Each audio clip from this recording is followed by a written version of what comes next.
and welcome to Do the Right Thing, your weekly writing prompt podcast. I'm Alexandra. And I'm Jarvis. Jarvis and I were aspiring writers with one simple problem. We never actually took the time to sit down and write. So to solve this issue, we are issuing a challenge. Each week you sit down and write a complete short story using 3 or 4 randomly generated words. Then we come on the podcast, we read a story, we talk about what we learned in reading it, and then we talk about the rest of the story sent in by you wonderful listeners. Exactamundo. We're simply here to help you do the right thing. Doof Media Production. Hell to the yeah. I love the stories that we got this week. We got another story. Ample stories this week. Yeah. We got another story from Sentient Pebble, who had just joined us, and a story from NihilSupernum, who we haven't seen in a long time. We're so glad to have you back. Welcome back. Yeah, there was some really great twists and turns in the stories this week, so I enjoyed them a lot. Yeah, me too. And I can't wait to actually get into it and talk about these 6 stories that we have. But I guess before that, how are we doing? I'm doing hot, doing sexy, I'm fine. How are you? Nice. Doing hot and doing sexy. Doing hot, I am doing great. I'm doing cute and I'm doing cold. So yeah, I've been vibing. The vibes are immaculate over here in Denton, Texas, right next to UNT, the world's greatest music college. It actually is. Did you know that we're literally like the top jazz college in the world? Oh, okay. I thought we were just like one of the top. Like no, we are the best jazz college in the world. Wow, that's great. Wild. It's wild because I didn't know that until someone told me. Because and also it's such a Denton is such a weird location.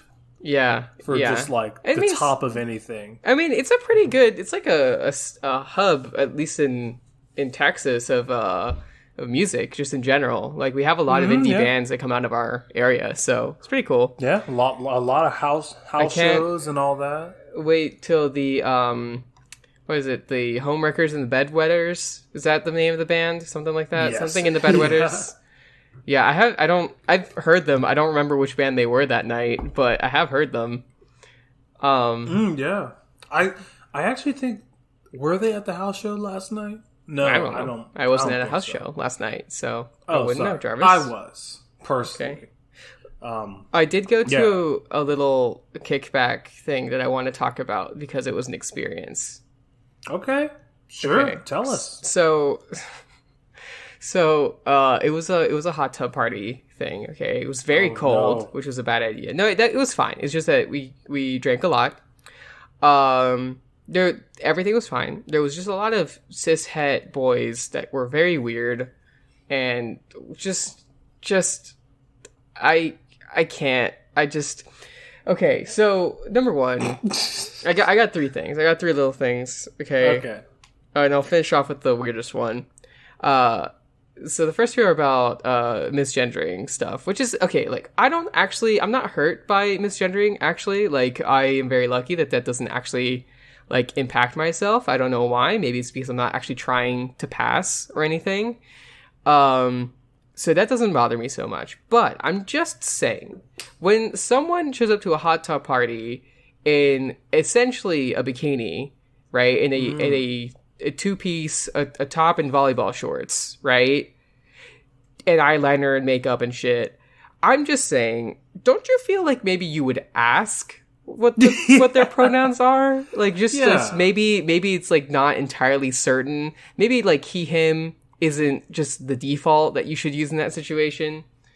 You know. Did they not even ask or no one asked. They just say he and shit. I was like, that's fine. Y'all are dumb. Y'all are just dumb. And clearly don't know how to handle like talking to a queer person at all. Anyway, and then the second thing, which was even just worse. This was annoying. So I leave the room, I go to the bathroom, I come back, and this one guy has just talked to my friend who obviously said something about, you know, that I'm non-binary and stuff, right?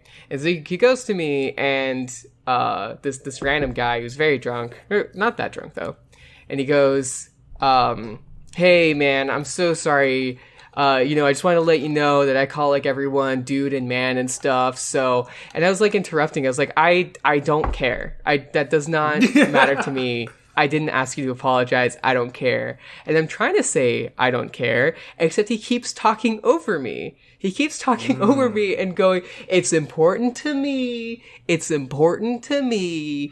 It's important to me, until I finally shut up and let him do his weird apology thing.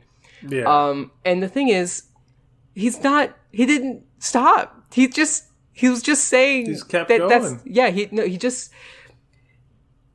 His apology was not, hey, I'm sorry that I did that. I will now stop. It was, it's important to me that you know that when I don't stop doing this, do you know what I mean? Like, he's not going to change his behavior at all. So he just wants me to not be mad at him. So he's not saying sorry for misgendering, really. He's just saying, yeah, I call everyone dude. Yeah. I didn't ask you to stop. You're just telling me that I shouldn't be mad at you if I am, because you don't mean anything by it or something. You're not going to change your behavior, but it's okay because you think it's okay. It's wild. What? God, why? Yeah, that is a lot. I did not ask for this at all. I just went in the bathroom. Anyway. Yeah, God. The worst section though, worst thing, was, so, it was later on, 4 of the boys go upstairs because they're drunk and there's a gym upstairs and they want to fuck around in the gym, right? And, I wander up there too, whatever, I was talking to one of them at the time, and there's a training dummy there, and so they start practicing their kicks on the training dummy. Keep in mind that this is not their house also, this is a friend's parents' house, and they're just gonna fuck around, whatever, it's fine. So they start practicing their kicks, and they're like being ridiculous. They're like, one of them does, how do you pronounce it? Muay Thai, whatever. Oh yeah, Muay Thai. Sure, I know how it's spelled. I don't know how to pronounce it. Anyway, yeah. So he's like, talking a big game about how he knows how to do kicks, and one of them's karate. So they're both doing their kicks, and they're being kind of hilarious because they're like, oh, you do it like this. You gotta like swing your arm back. Yeah, you gotta do it like this. And it's like, okay. One of the boys kicks it, breaks his foot or whatever. He was like injured the rest of the night. Really? Oh my God. Yeah. Well, to be fair, he was not the one claiming that he does Muay Thai or whatever. Oh, okay. But anyway, one of them gets really into hitting it. So he like kicks it and he knocks it over, and he brings it up again, he kicks it and he punches it a couple times, he kicks it and it falls on the ground, and this time he like sits down on it and he like pins it down, right? This training dummy's pummeling it, he's getting really into it, this rage is going, and then he thrusts at it a couple times, like he goes from punching it to like to like grinding on it, to humping this training dummy. And I was just, what do you do when you see that happen? So I just left. I was like, I can't handle this. I left.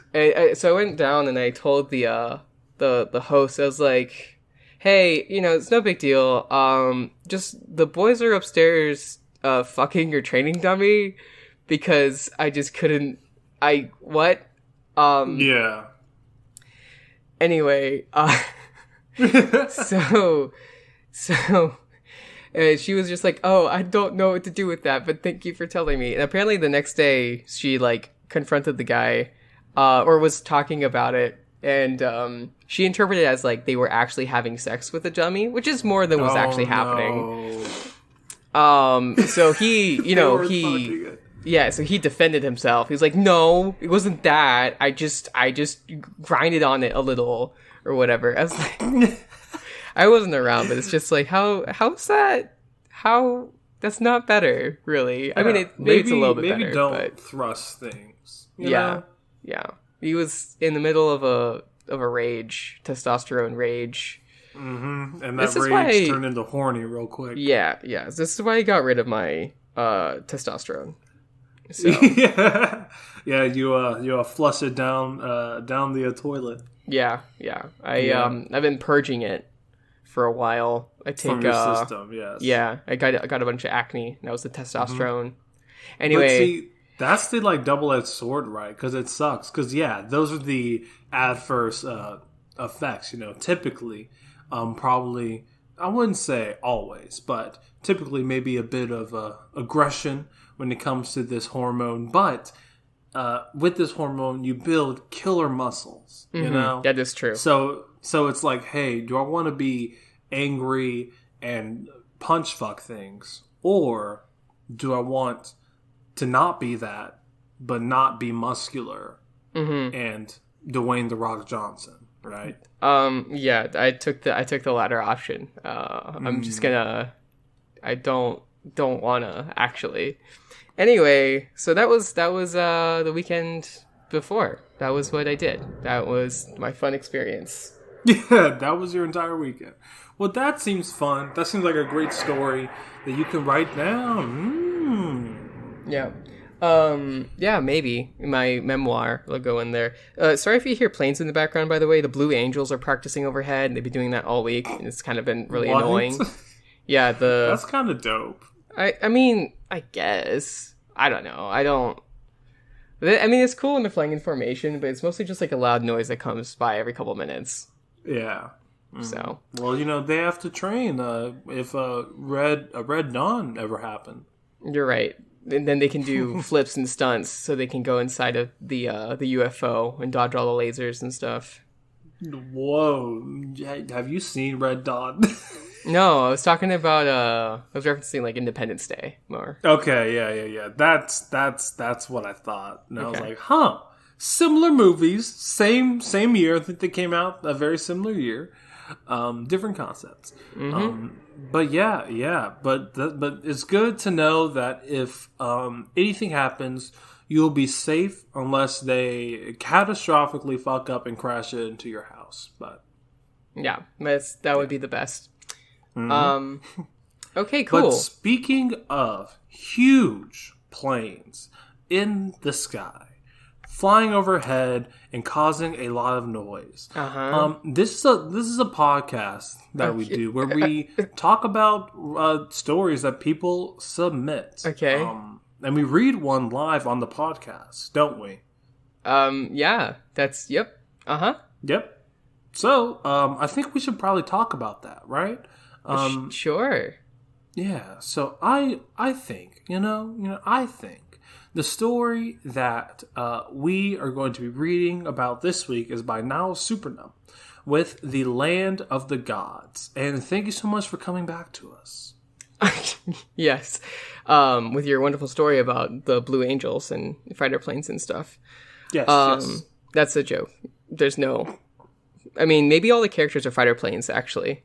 It doesn't say that they're not. Like a Cars situation. Yeah. It does say that a character has boots in like the second paragraph, but yeah, but boots can also be a boot on a car. You're so right. All right.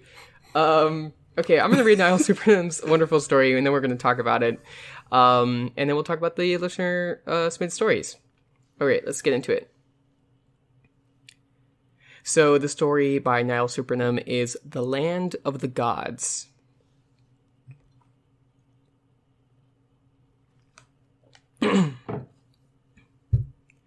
The road from the village of Kazbad to the gateway temple was long but easily traveled. By dusk, Brother Ope found himself at the steps leading up to the temple. He emptied the sand from his boots and shook the dust from his cloak before entering. Through the great wooden doors, the air was surprisingly cool. The interior of the temple was dim, lit only by torchlight, with a floor and walls of stone. Upon his entry, several acolytes approached and took his pack and traveling cloak. Brother Ope approached the apse, where the keeper of the temple stood at an altar. Seeing his arrival, the keeper retrieved a censer and prepared for the sacrament. Brother Ope kneeled before the altar, and then the keeper anointed him with oil. "Tell me of your mission," the keeper said. Brother Ope responded, I healed many sick in the village of Phila. I aided the village of Clamaste in fighting a blight that ruined their harvest. I healed many sick in the village of Masre. I negotiated an end to the conflict between the Dakta and Nesca tribes. These deeds Brother Ope recounted without modesty, but neither with excessive pride. The keeper listened solemnly, then nodded once Brother Ope had finished. Why seek ye entry to the land of the gods? The keeper asked. Brother Ope responded, to petition for divine aid on behalf of the coastal villages. The waters rise each year, and if it continues unabated, many of these villages will have to be abandoned within a generation. I would see these lands saved, and these people permitted to remain in the lands of their ancestors. The keeper nodded. Arise, brother, and be welcomed in this place. Brother Ope rose. The keeper's austerity gave way to a kind smile. My friend, the keeper of the Dividend Temple sent word ahead of your arrival. He tells me you are the holiest man he has ever met. Brother Ope's knees weakened at this praise, but did not buckle. He was overcome with joy and grew tearful. The keeper reached out and clasped his hand. I know you are weary from the road and must rest before you set out tomorrow, but I would be honored if you would join me in my prayers tonight. Brother Ope was humbled by this and joined the keeper at the altar. After the conclusion of the sacraments, Brother Ope found himself in the keeper's residence enjoying a meal and the warmth of the hearth. After the conclusion of the sacraments, Brother Keeper, he asked, is there any knowledge you may impart to me to better prepare me for the journey to the land of the gods? The keeper sat across from him, the light from the hearth dancing across his bald head and wizened features. What do you know of the land of the gods? Very little, Brother Ope admitted. I asked the keeper of the Coast Temple and the keeper of the Dividend Temple, but they said they could tell me nothing. It is well that they said so, intoned the keeper. Knowledge, like stone, is weathered by travel and time. It would be changed by the journey from here to the Dividend Temple, as surely as you have been changed by your journey from there to here. The keeper stood from his seat and sat down in the rocking chair beside the fire, facing Brother Ope. Much of the knowledge of the gods is too holy to reside in mortal minds. I know only what has been passed on to me by the keeper before me, that which was passed on to him by the keeper before him, and so on, through spoken tradition, since time immemorial. Brother Ope leaned forward. Please, tell me what you can, keeper. If I am to meet the gods, I must be prepared. The keeper rocked back and forth for a long moment. Then he began to speak. As you know, land of the gods is too holy for most mortals to walk upon. Only the holiest of men, only the purest of heart and mind, may enter and live. Brother Ope nodded and waited for the keeper to continue. It is known that those who enter without pure mind are cleansed and fall dead upon the spot. It is known that even those who survive the divinity of the land itself must still face trials in order to obtain audience with the gods. I cannot say what trials await you. I can only say that all the trials you have faced up to now will be as a stroll through a garden. Brother Ope's face hardened into a grim resolve, and he nodded once more. I will tell you the name of the god who resides there, of the god who rules there, whose name is too sacred to be uttered except in the holiest of places. The keeper leaned forward in his chair and whispered, He is called Adam. He is the creator and the destroyer, and has the power to remake the world. Hearing this name, Brother Ope left his seat and knelt at the feet of the keeper. The latter placed his hand upon the former's head. "You are ready," the keeper announced. "Rest well and depart at dawn." As the first light of the sun bathed the world in orange radiance, Brother Ope set out upon the path toward the land of the gods. This path, unlike the one he had trodden to arrive at the Gateway Temple, was well kept. The ground was swept, and all along the trail were arrangements of blossoms which did not naturally grow in this land. As the path wound gently uphill, the blossoms gave way to stone plinths plated with iron. Upon these plinths, Brother Ope knew, were prayers and exaltations written in the language of the gods. That language was too holy for mortals to comprehend, and all knowledge of it had been lost long ago. In spite of this, he knew, one of the most important duties of the keeper of the Gateway Temple was to keep these inscrutable markings pristine so that they might be preserved for all time. As he came to the first plinth, he genuflected and stared long at the markings. Perhaps, he hoped, he would receive some revelation as to what they conveyed. When no epiphany came, he arose and continued his procession. "This is not a place of honor. No highly esteemed deed is commemorated here. Nothing is valued here." At each plinth he passed, Brother Ope genuflected and sat a while in prayer. "What is here was dangerous and repulsive to us. This message is a warning about danger." Just as every footfall brought him closer to the land of the gods, every prayer brought him closer to the transcendent divinity of Adam. The danger is still present in your time as it was in ours. As the trail crested a hill, Brother Ope was greeted with an awesome sight. Great iron pillars reaching out of the ground toward the heavens. The contrast with the surrounding landscape was stark and magnificent. The danger is to the body, and it can kill. Around the base of each pillar, metal was woven and wrought into intricate patterns and lattices, the likes of which mortal art could not hope to approach. Brother Ope was filled with reverence for the gods as he approached. The form of the danger is an emanation of energy. Between the tallest of these pillars, a great metal banner arched above him. It bore the same inscrutable script as the plinths. Beneath this arch, Brother Ope fell to his knees and bowed thrice. "Waste isolation pilot plant. Danger. Poisonous radioactive material."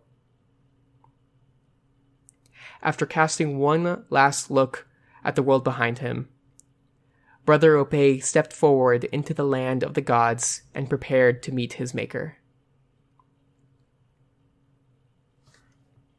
Well, all right. This is a really good story. I love not only the diction of this piece that reminds me a lot of theological texts.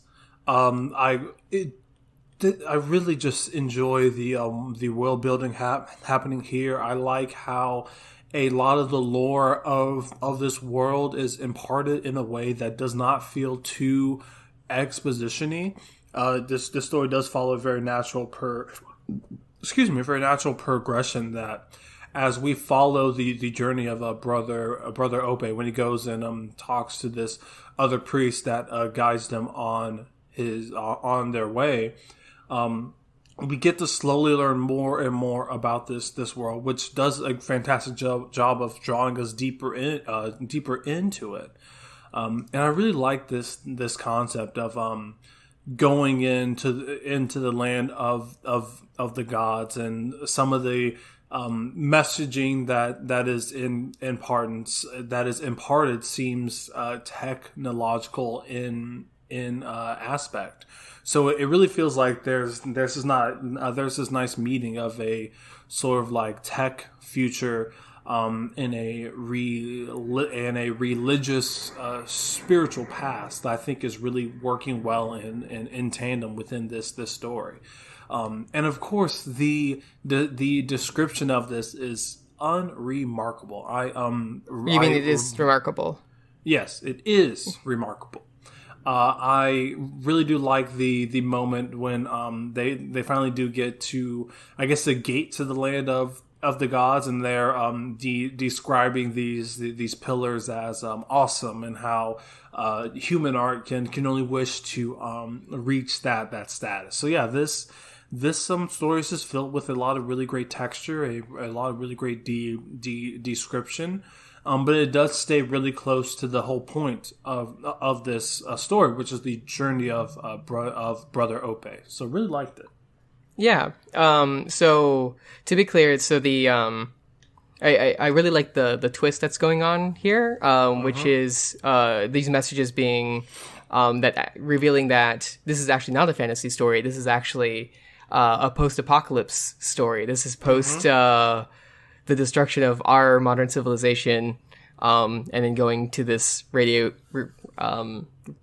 material waste location. Very Horizon Zero Dawn-esque. Yeah, which I haven't played, but yes, yeah. The whole thing with NihilSupernum expands upon, and I'm sure many of the audience already know of the lines that were said here, where basically the Sanya National Labs program to try to find a message to prevent people from going to these radioactive waste locations in the future, because they just want to make sure that, like, if you just say keep out, people are going to want to go in there, right? So, like, it's important to say, like, nothing is valued here and this sort of thing. Sorry, I thought I missed a line. I did not. Yeah, so, one thing that I think is unfortunate about the twist is, I think, at least for me, the very first line, the first reveal of that, this place is not a place of honor, that alone was enough to clue me in on exactly what was going on here, right? Mm-hmm. And there's just this difficulty of, like, you are telling the story in English, right? And you want the audience to understand this phrase that is English, but the character doesn't. So how do you carry that across, right? How do you reveal something that the character doesn't know when you're kind of in their perspective? And I think that is something that does make the twist a little bit more... I think it still works really well, especially because this is, like, drawn out. It's not just, like, one little message. It's just, as Brother Ope goes more and more into danger, right? We're reminded over and over, and it just like increases the feeling of danger. Like, I really do like the escalation in the lines. I don't know if that's the original order that they're in or not, but I think it's well placed, right? Saying it's dangerous, the danger is still present, danger can kill, it's energy, yeah. I do wonder if perhaps there could have been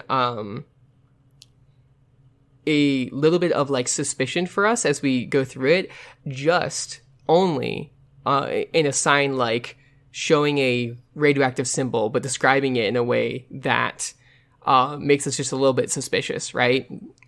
Without revealing it. Like, for example, I don't know exactly what the modern radioactive symbol is, but like the 3, triangles pointing at a skull, for example, or something else that, like, makes the audience think, oh, is that kind of sounds like a radioactive symbol, or at the very least, when they read this is not a place of honor or the radioactive material, that they think back to that symbol and they're like, oh, that's what that was, right? Yeah. But I think this is really, really cool, and I think it does a good job of, like, even though the twist is kind of done, like, at once from that first line, I think the, like, increasing sort of dread is, we're like, ah, shit, he's not gonna make it out, and there's nothing in here worth anything. This sucks. Too bad, Brother Ope. What a tragedy. Yeah, too bad. So sad. Yeah, also, I think, like, one big thing that I think we do have to mention is that this month is the twist month, so we are going into these stories expecting a twist. So I think our receptors will probably be a lot more sensitive when it does come to lines like that, because we are expecting a twist towards the end, so we're looking for clues to it. But yeah, I mean, I think the twist worked really well within this story. I do agree that the tension that was being built as brother Ope got closer and closer was really great, and I would not change that. But yeah, maybe so a few of the hints in the beginning did sort of pull me away from what I initially thought this story was, which was more of a fantasy world to more of a sci-fi one, which I think is really fine. I think really crossing over that threshold is a hard thing to do, and yeah, it did happen suddenly, but I didn't really mind that too much, because by that point we were already sort of getting a feel for how this world works and is built up. So it just sort of adds further for me to this world building. So yeah, I think also one thing that I would have maybe liked to see is the motivation for brother Ope. Like the exact reason as to why being in the land of the gods is important to them. I mean, I'm in my reading, I am chalking it up to it fulfilling some sort of religious practice, maybe, but I'm again not sure. No, I mean, I think it says it pretty explicitly. There's a part where, I mean, it's pretty early on where the keeper asks what his mission is, right? Mm-hmm. And he says like the things that he did, and the keeper asks, why do you want entry? And he says to petition for divine aid for the coastal villages, right? Mm-hmm. Which in retrospect is because of global warming, right? The water's rising, and they can no longer live in the land of their ancestors. So, which I think, I mean, IRL, it would probably be like done at that point. Like the waters be as risen as they. That'd be the first thing that happens. Yeah. But it doesn't matter. It's still like I made the connection of, oh, that's what that was after I got to the twist. Mm-hmm. Well, yeah. So yeah, I guess it really just does beg the question for me, like, if no one makes it out of this place alive. I'm wondering as to why it's still a thing to go to the land of the gods to request aid, holy aid, when no one does come back from this place. But you know, again, when it does come to religion, the typical cop out is faith. You know. Yeah. What I would, it seems like it would be really easy to fix of just having a line of like, no one in our generation has entered and left, right?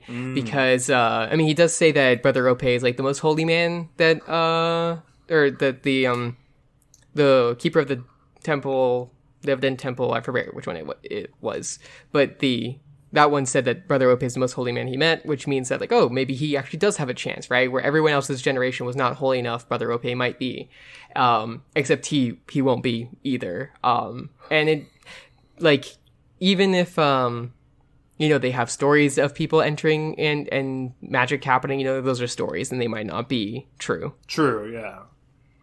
True, yeah. So yeah, I mean, and then that's just a testament to how this story, even if, you know, of course it was written in 30 minutes and is short in length, does have that layer of like depth to it that I do really enjoy from this story.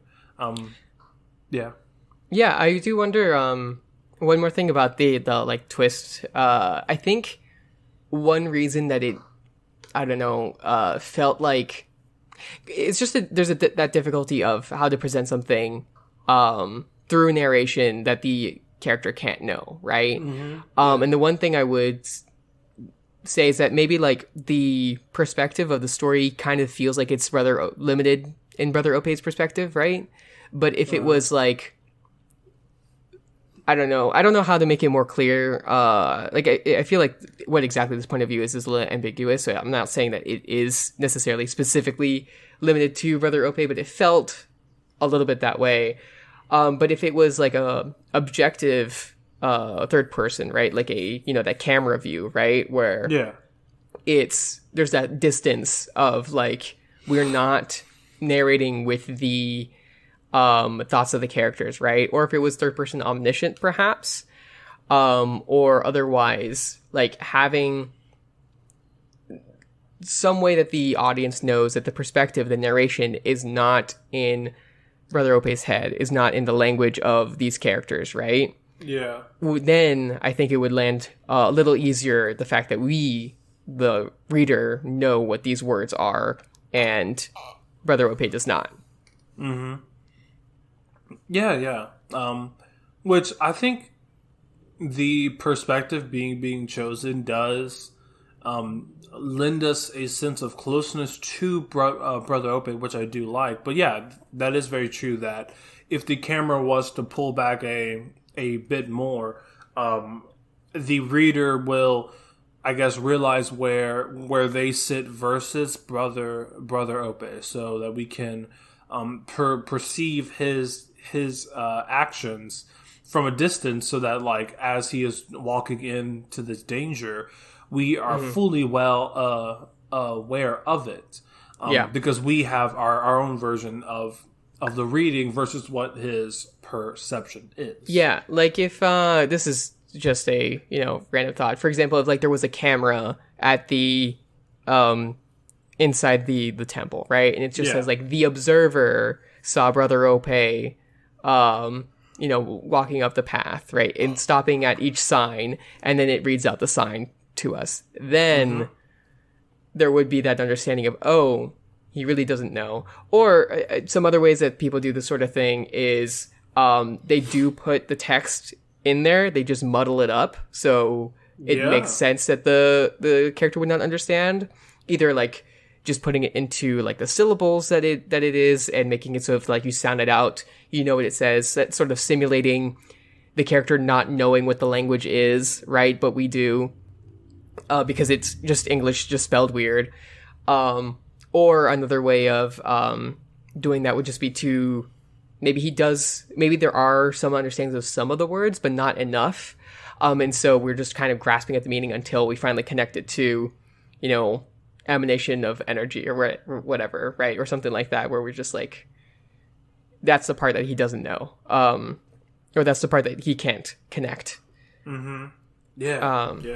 Yeah, just some ideas of how some people might go around this sort of thing. But I still think it works really well like this. Yeah, I mean, definitely what, based off what is currently on the page, it is not only effective, but it also does a great job, as I said before, of really drawing you in to the story. I was never curious as to where we were. The story is very, very grounded within its own world, which is a skill within itself, and it's definitely a challenge that I've seen even intermediate writers have a problem with. So that's very great. I'm very proud of you for that. Yeah. Okay, let's get into the listener submitted story section. Yes. So, the listener submitted story section is the best section for you and me. So the stories we will be reading from this week are by Sarah Penguin, Ghost Pac-Man 4, Matt Set Words, Strawberry Jazz, and Sentient Pebble. All right, let's get into it. What's the name of Sarah Penguin's story? It is, I Think You Reap What You Sow. Yes. Okay. So we have these two characters. They're priestesses in this temple. They, they're like putting flowers together, so we kind of tell it's like a peaceful sort of place. Villagers burst into the temple seeking shelter because their farm is under attack. It's burning. And so the priestesses go to the goddess that they have there, a goddess of harvest and fertility. And they reveal sort of an undercurrent of this goddess with a leech, and they do like a little blood sacrifice. There's a cool magical moment where the hand of the statue crumbles, which drops the scythe, the sickle that it was holding, which then one of the priestesses picks up, and it's going to be her magical weapon, clearly blessed magically by the goddess. Mm-hmm. And then we pull back from the perspective and reveal that this is actually the goddess herself looking through a mirror. And we get this sort of understanding that she is sort of a twisted version of a goddess. There is like a leech at her neck, and it's unclear whether the leech is like controlling her or just corrupting her, or if like she is as a whole just goddess plus leech. That's just her being. Mm-hmm. Leech god. But she basically fades away as her priestesses go into battle to harvest these attacking holy warriors. Yeah. So this is a really cool story. It feels like it's really setting a lot up. I wouldn't be surprised if there would be a sequel, which is just straight action. But yeah, I really do like the world building happening here. I love the twist of the goddess that they are getting power from and are praying to has some sort of mal sickness happening. Some sort of infestation, which does raise a few questions as to how this will actually play out. There's a couple of little signs as we go through, right? They're like holy warriors are the ones that attack. I wish that the title Mother of Leeches, Devourer of Blood was like held off until after the next dialogue that they say, which is, "We have served you well and given you the tainted harvest you desire." So, because I read that and I was like, ooh, tainted harvest. That's kind of like, it's like normal, but not normal at all also. So if that, I don't know, there could have been like a little build up with that. But I really like the twist as well. The moment with the sickle dropping from the statue is very cool. Yes, really, really cool. I have dreamed of the day for me to pick up a enchanted weapon like that. It was a really well put off scene, and I mean throughout that entire scene there is some really great description overall. What I would add is another usual thing of just slow down the pacing a little bit, let it breathe, because there was a lot of really cool things going on. But I thought that the scene was shifting a little too fast. Like I wanted a little bit more time with the villagers, or the moment before the villagers arrive. There's multiple little, I don't know, set of actions, beats, I guess, story beats that I felt could have been drawn out just a little bit longer. Oh yeah, definitely. I mean, I would say if more time was, of course, allowed, this beginning section of this Wire story could easily, I would say, maybe be 5 pages. I would speculate. Definitely time. That's true. That's true. Definitely time in the beginning where we really get to sit with these two characters, and then we get the villagers come in. I would have liked to see, like, I guess, what kind of villagers these are. Like, you know, villagers is such a general term, and you know, typically when you do think of it, you're thinking of maybe people with pitchforks wearing a burlap, right? Okay, yeah. But like, is this a wealthy village? Is this a merchant village? Is this a coastal village? How complicit are they in the blood aspect of this cult? Also, yeah, exactly. Also, do they know about this like leech god? Which I would love to hear, which I think is really, really interesting, the mysteries that Sarah Penguin has set up here. Yeah. So, there is a lot being spun here. And, I mean, pretty much just on a second go, just take your time with this story. Because it would be of great benefit. And I would love to reread it if you do choose to do that. So who's the next story? Yep. So up next is by Ghost Pac-Man 4 with Guardian. So we have this character, Sarah. She's running away from a monster deep in these caves, and she runs to this unspeaking robot that kills the thing that was chasing her. And we sort of get her backstory, that she was just a normal person in the United States and just appeared here in this metallic temple in these caves. And yeah, some sort, basically. And she's basically at this point just been following this marching robot who does protect her but does not speak to her or really interact with her much at all, who she calls Beak. And she has some sort of relationship, it's just the one thing that is not a danger and is comforting. But she gets sort of hit with a wave of fatigue as she remembers like how far she is from home. But it seems like maybe Beak understands. It's unclear, but it stops and she's able to rest. And then we end with after she sleeps, Beak spoke his first words. So I really like the concept here. A person trapped in another world who's having to cling on to this unspeaking robot thing that is protecting her. I think it's just a really cool concept. And I think that the description here serves the story really well, and just establishing this sort of unspoken dynamic that they do have. I would say that my favorite moment is definitely the moment where she does take a moment to really think, well, wow, I'm so far from home. Like, am I going to get back home? Do you want to go back home? And I think that was like a much needed a break from the breakneck action of the beginning that allows us to further understand this character of Sarah beyond just the name. Mm-hmm.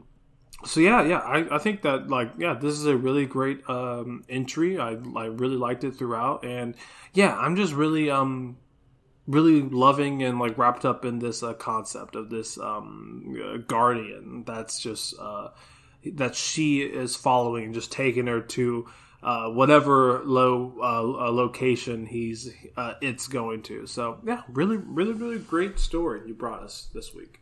Yeah, I like the conflict and the fear that Sarah is clearly having. I felt like I could have used more of just I guess just more in general. It does hit its beat that it needs to hit, and I think that actually is probably all it needs. I was mostly searching for something to try to constructively critique. That's basically it. Mm-hmm. I do really like the idea of caves and mechanical labyrinths underground. I really enjoyed that aesthetic. There's a fantasy book I read. It was called Incarceron. I don't know if it's any good. I read it as a kid, but it was this fascinating thing where it's this whole sort of fantasy world that is inside a gigantic prison controlled by basically an AI. And it's like a fantasy story where they're trying to get out, but it's also this sci-fi with cyborgs, and it was cool. Send that to me. Mm-hmm. But okay, who is the next story? Yep, so up next is by Matt Said Words with A Chance Encounter. So this is the series of stories with Travis in that hotel with the blizzard, and in the last story he in the ghost story that's going on, and he went out into outside after hearing some really bad news, kind of had to freak out, and then a stranger slapped him and gave him a hug, which he needed. And so we pick off right where we left off with Travis and this bearded man named Scott having this interaction as they speak in the bathroom. And Scott is a writer. He's working on ghost stories. Travis is sort of reflecting on himself and his anger a little bit. And but when he hears that Scott is working on a book with ghost stories, he laughs because that's the whole thing, is that when he goes into that room at the end of the night, it's going to be in that ghost room. And so they decide to go outside and basically catch each other up on why they're here. Mm-hmm. Yeah. So I think that this is a very natural continuation from where we left off. I like how Scott seems to be very sympathetic and like actually trying to help Travis, saying like, well, I don't want to like overstay or like say too much, but I think when you are feeling bad like this, it's best to be with someone else, which I think is a really nice thing for Scott to say, and we get a really great sense of what kind of person Scott really is in such a short moment after them exchanging punches in the previous story. I just really like where this story is building to. It's really taking its time, which I love. I love that we're not only spending more time with Travis, but we're also getting this other character of Scott that is adding a different dynamic to this story. And I am really wondering how Scott might come into play later on when Travis does sleep in the room. I'm wondering if maybe Scott might also sleep in the room, and then they might catch a glimpse of a ghost that Scott can possibly write about or whatever. But yeah, this is a nice continuation. I'm excited to see where it keeps going. Yeah. I definitely when talking about Scott going into the room, I was like, isn't that a bit dangerous, right? Because I'm worried about him, losing his ears, which was the whole thing with Travis being deaf, and that sort of being something that helps in that situation. Mm-hmm. So which I think is it's an added little thing to worry about. If Scott trying to figure out this ghost story is even gonna survive it.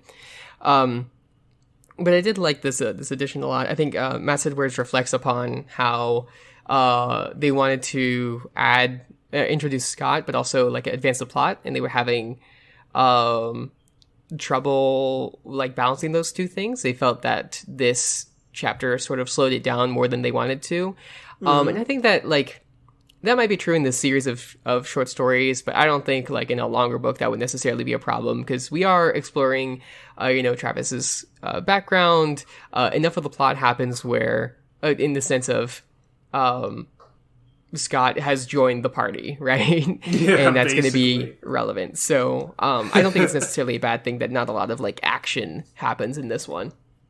No, it's great, and it's also probably necessary in most longer form stories to have that slower moment after a quick pace one, and definitely messing with that pacing is one of the biggest reasons why people are willing to read a longer form story. Who is the next writer? Yep. So up next is by Jarby Jazz with Book Burnings and Bridge Buildings. Which is it's a fun title. So this is that series of stories about the Fleshcrafters. We have Eloise, who is that wonderful, like, not understanding of social cues, but very smart and knowing technology and magic woman, going into this mansion along with the old friend that she recruited last story. And we're in that friend's perspective, but it's a very like sparse one. It's very distant, and we sort of can kind of understand that maybe it might be because the owner of this household is sort of weaving an enchantment on him, in which Eloise protests and says and threatens to burn a book in case he doesn't stop.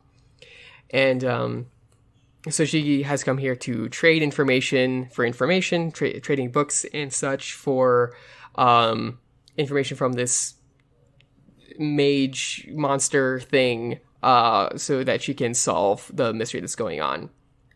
And we end with this refrain that the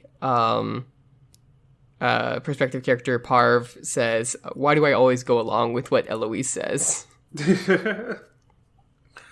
Yeah. So yeah, I dig the dialogue in this one. It's just really tense, back and forth. It seems that both parties are unwilling to budge, but there is these books at stake here. So there is something being conceded. So yeah, I just really liked it, and I liked how we are getting more from Eloise. Departed from her partner, which I think is great. Really able to see her stand alone and get to know more about just sort of what her intent is. Mm-hmm. So yeah, I think like overall this is a really great continuation of a wider story that is giving us a slightly different perspective and a different aspect of this world that we haven't really seen previously. Yeah, I feel it's like the scope of the world might be changing over time because it felt like, yes, there was, in the beginning of the story, it felt like, yes, there was like flesh crafters and such, but it didn't feel like, there was magic left and right.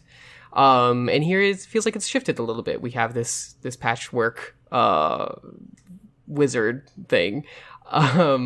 That clearly seems pretty powerful, and Eloise is not like surprised by it, right? Yeah. I did feel that Parv could have had a little bit more of his perspective in the very beginning. I thought the description that was going on, the thing that Jarvis Jess was going on with Samir, the wizard thing, where he was keeping the description very vague for that character, was good because that was like a reveal about the uncanny valley, the patchwork skin and such. But I felt that Parv could have had a little bit more because I didn't quite.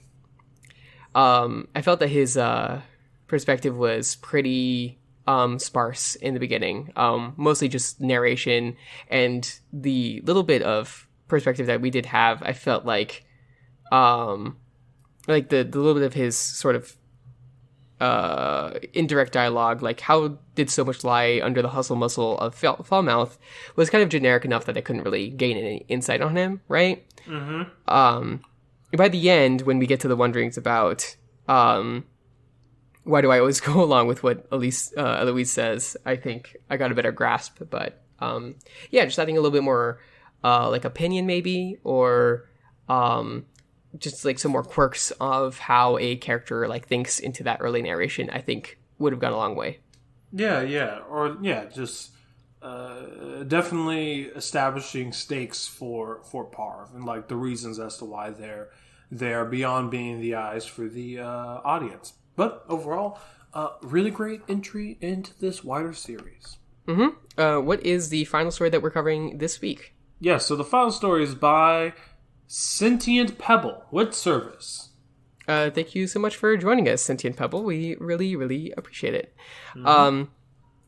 So we are in the perspective of Anne in this temple of St. Ives, where this priest is sort of giving this sermon over a pile of charred body. All right.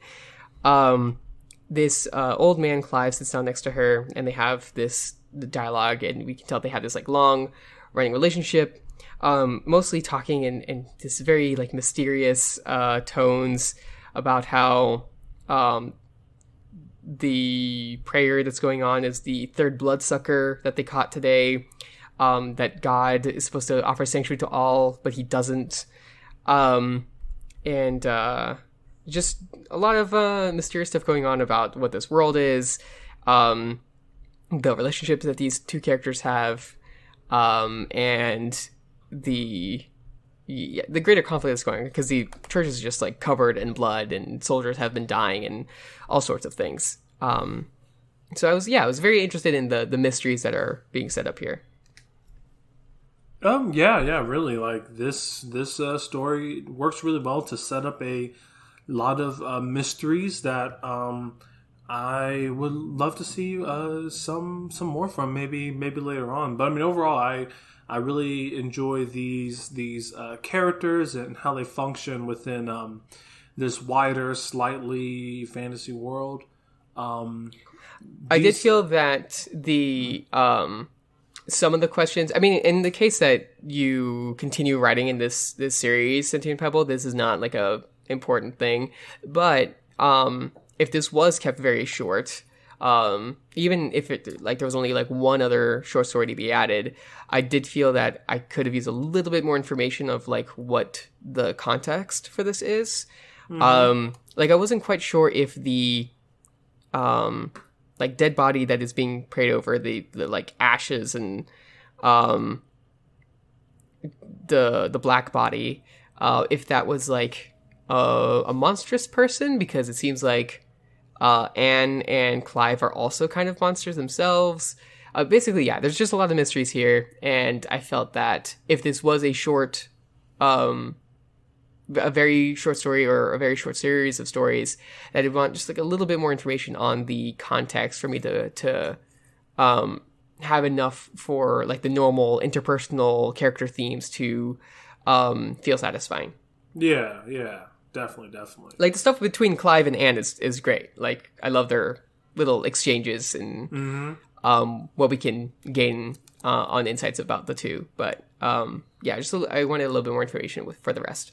Yeah, definitely, and yeah, really, that's the same thing for me. Just a bit more info to give us a really deeper sense of grounding within this world, to where we can fully understand what is happening, so that we can be with these characters on a wider journey. But overall, I really liked it, and I think that it's a great submission for this week. So thank you very much to Cynthia and Pebble. That's right. If you want to be like all of these wonderful writers, you can hear us say thank you to them, because I forgot to do that. Yes. So thank you very much to Sarah Penguin. Thank you to Ghost Pac-Man 4. Thank you, Matt Said Words. Thank you, Jarby Jazz. Thank you, Cynthia and Pebble. And thank you, NihilSupernum. And we would also like to say thank you to everyone who did leave comments.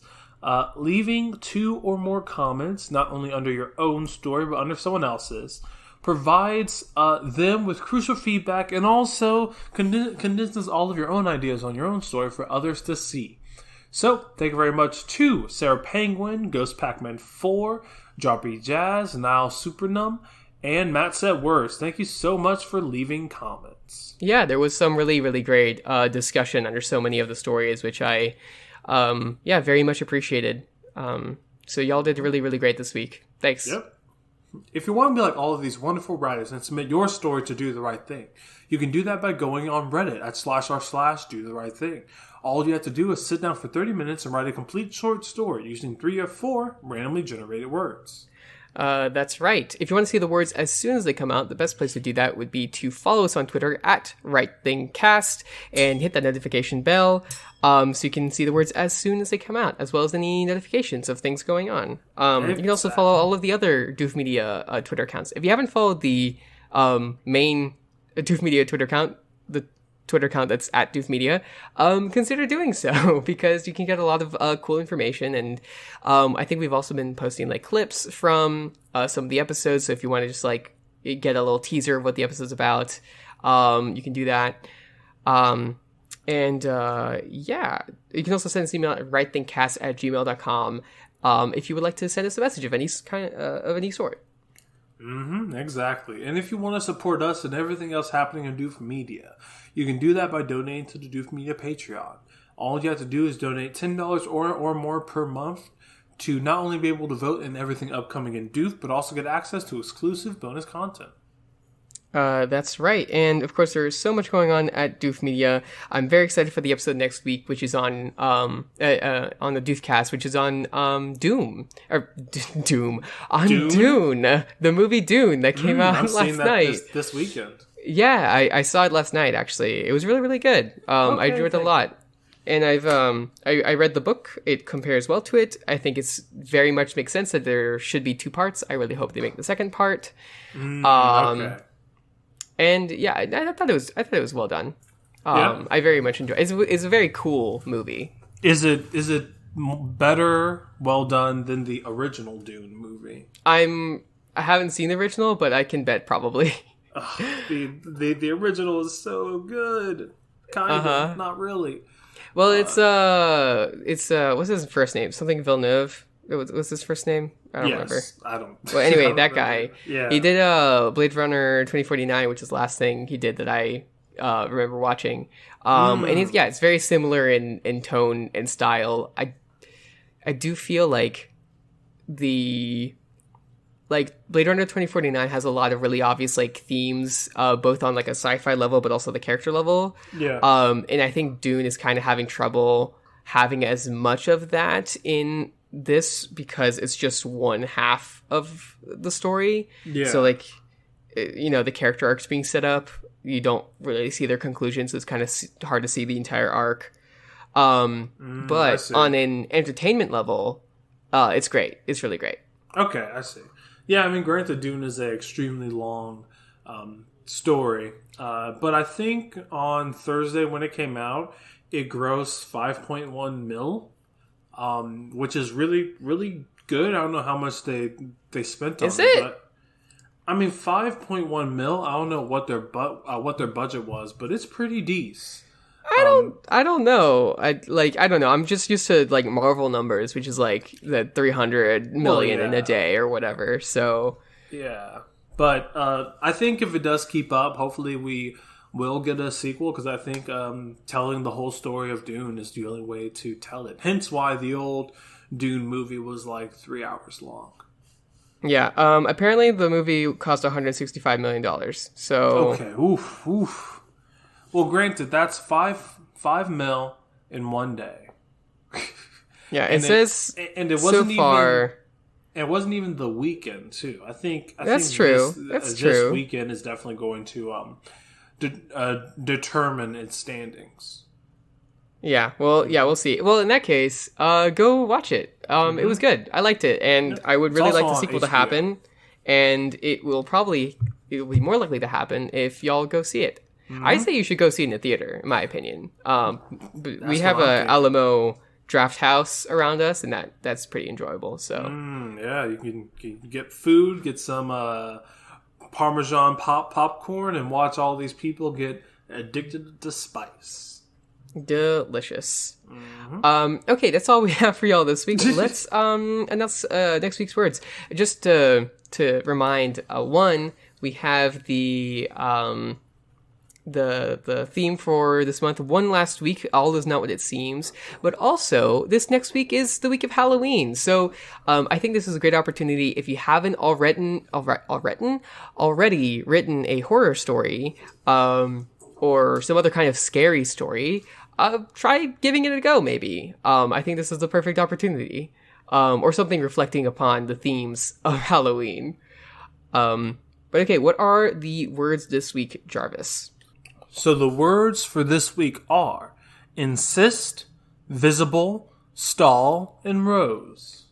Which I think is a fun set of words. So insist is to pressure someone to accept a point, I think, or pressure to do that. It's a heavy-handed request. Yes, I insist upon an audience. I'm not going to stop bothering you until you give me the audience. Or I insist that my meal be remade right now, this moment. Yes. Someone can be insistent on something. Mm-hmm. That's the word. Yep. The next one is visible, which is a property of being able to be seen. Mm-hmm. Something could be invisible, which you can use the word invisible if you would like, which means you can't see it. Someone can be visibly disturbed. That's right. There's a visible light spectrum, which is the light that is visible. Yeah. Something could be indivisible, which is not the same word. Yeah, which means it cannot be divided. I don't know what visible means, actually. What? In like the root. No, like yeah. What does the root or whatever of visible mean in the word indivisible? Oh, I think it's because indivisible means something that is similar to something else, probably, to where it's almost identical. And I think is used based off of what someone's view of it is, what they see, how if you take water and coffee and you pour that in to the same cup, it is indivisible where the coffee begins and the water ends. You cannot see where the coffee begins and the water ends. Mm-hmm. Sure. I don't know. Maybe visible is like, you can see it. If it's not divisible, that means that like there aren't disparate parts, I guess. Mm-hmm. If it is divisible, you can tell one thing from another. Maybe, I don't know. We're speculating here. Yeah. If you want to send us the true meaning, you can send us an email at rightthingcast@gmail.com, and we'll shout you out and explain to people on the podcast that you helped us. The next word, stall, which I think is a really fun one, especially for a spooky story. So, you have so stall is there's a noun, which is a sort of cubicle, an area set aside. So like bathroom stall, a shower stall. Those are the locations I can think of. You also have farm stalls. I don't know exactly what the term is, but basically like each half room that an animal gets, basically, on a farm. Yeah, you can stall is like being held in a certain state. Or maybe like a section, basically. Yeah. So so like when a car stalls, it is being held in a position when it cannot fire up, it cannot start. Yeah, I do wonder what the full-on connection between the noun and the verb is. Like, I was thinking of you can pay something in installments. Something can be installed. Yeah. I don't know. Those are all other ways you could take it. But yes, stalling for time would be the other primary way, or a car stalling, right? Yeah, it's what we do. Which is to like, I don't stall for time. I just like fumble around to get to my point. It just it takes a little bit. But yeah, stalling as in like taking extra time so that you have more time, basically taking up the space, doing something to distract until you are ready. Mm-hmm. And then the final word, rose, which is the sweet smelling flower. Yeah, it's the red one. The red one. Which has connotations of love. They also have thorns, which people play around with that. Each color of a rose actually has like a different meaning. Most of them are artificial or unreal. I don't know if blue roses were ever grown, but they do have like yellow roses and such. A rose by any name would smell sweet. Would smell as sweet, yes. Would smell as sweet. And yeah, there's a lot of connotations and things that you can work with that. It's something to be rose-colored cheeks. So Jarvis, what is the extremely short, surprisingly short, shockingly short story that you're going to write next week? Mine will be a fan fiction on the Invisible Man. If, with his powers to turn invisible, instead of turning into a killer for some reason, he instead turns into a talk show host, where he has on people and he talks through them about their problems, and he insists to all of them that there is a path to get better. And at the end of each season, this show is actually fairly popular. Towards the end of the ep, when he's stalling for time, he would normally call out previous guests and see how they are doing now, and he will give them all their own rose that he has also made invisible. That's amazing. What a kind fellow. Mm-hmm. Yeah. Hey, even though you can't see him, his heart is very real.